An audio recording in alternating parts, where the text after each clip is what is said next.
Welcome to Not Milk Never Milk. Subscribe if you're lactose intolerant.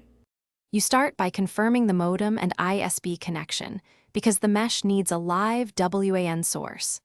Once done, unbox the primary node, perform a factory reset if it was used before, and plug an Ethernet cable from modem to the node's WAN port.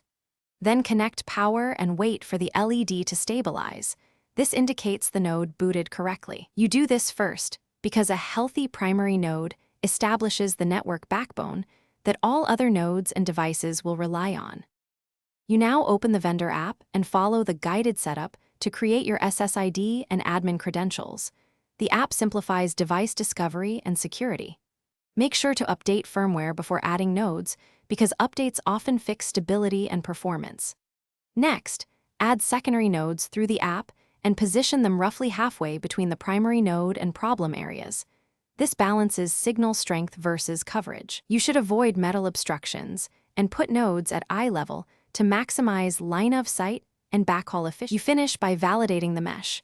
Run the app speed and coverage tests and check the mesh health or signal map to confirm expected performance.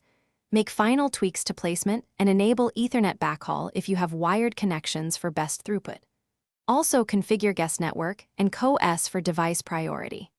If things go wrong, first reboot modem and primary node, then rerun the app setup. If problems continue, move a stubborn node closer to the primary and test again. This often resolves weak backhaul issues. Thanks for watching. If this was helpful, leave a like and consider subscribing. See you next time.